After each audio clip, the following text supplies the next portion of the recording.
Acts 18. Paul meets Priscilla and Aquila in Corinth.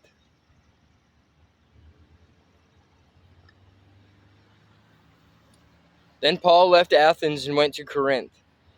There he became acquainted with a Jew named Aquila, born in Pontus, who had recently arrived from Italy with his wife Priscilla. They had left Italy when Claudius Caesar deported all Jews from Rome. Paul lived and worked with them, for they were tent makers just as he was. Each Sabbath found Paul at the synagogue, trying to convince the Jews and Greeks alike. And after Silas and Timothy came down from Macedonia, Paul spent all his time preaching the word. He testified to the Jews that Jesus was the Messiah. But when they opposed and insulted him, Paul shook the dust from his clothes and said, "Your blood is upon your own heads. I am innocent. From now on, I will go preach to the Gentiles."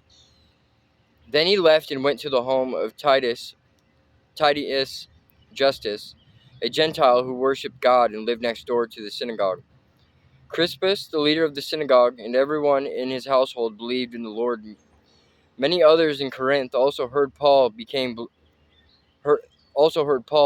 believers and were baptized. One night the Lord spoke to Paul in a vision and told him, "Don't be afraid. Speak out, don't be silent, for I am with you, and no one will attack and harm you. For many people in this city will belong to me." So Paul stayed there for the next year and a half, teaching the word of God. But when Gallio became governor of Achaia, some Jews rose up together against Paul and brought him before the governor for judgment. They accused Paul of persuading people to worship God in ways that are contrary to our law. But just as Paul started to make his defense, Gallio turned to Paul's accusers and said, "Listen, you Jews, if this were a case involving some wrongdoing or a serious crime, I would have a reason to accept your case. But since it is merely a question of words and names of your Jewish law, take care of it yourselves. I refuse to judge such matters." And he threw them out of the courtroom. The crowd then grabbed Sosthenes, the leader of the synagogue, and beat him right there in the courtroom. But Gallio paid no attention. Paul returns to Antioch of Syria. Paul stayed in Corinth for some time after that, then said goodbye to the brothers and sisters, and went to nearby Cenchrea. There he shaved his head according to Jewish custom, marking the end of a vow. Then he set sail for Syria, taking Priscilla and Aquila with him. They stopped first at the port of Ephesus, where Paul left the others behind. While he was there, he went to the synagogue to reason with the Jews. Then they asked him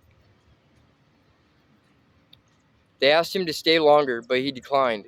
As he left, however, he said, "I will come back later, God willing." Then he set sail for Ephesus.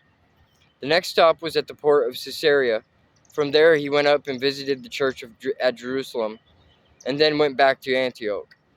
After spending some time in Antioch, Paul went back through Galatia and Phrygia, visiting and strengthening all the believers. Apollos instructed at Ephesus. Meanwhile, a Jew named Apollos, an eloquent speaker who knew the scriptures well, had arrived in Ephesus from Alexandria in Egypt. He had been taught the way of the Lord, and he taught others about Jesus with an enthusiastic spirit and with accuracy. However, he knew only about John's baptism. When Priscilla and Aquila heard him preaching boldly in the synagogue, they took him aside and explained the way of God even more accurately. Apollos had been thinking about going to Achaia, and the brothers and sisters in Ephesus encouraged him to go. They wrote to the believers in Achaia, asking them to welcome him. When he arrived there, he proved to be of great benefit to those who, by God's grace, had believed. He refuted the Jews with powerful arguments in public debate. Using the scriptures, he explained to them that Jesus was the Messiah.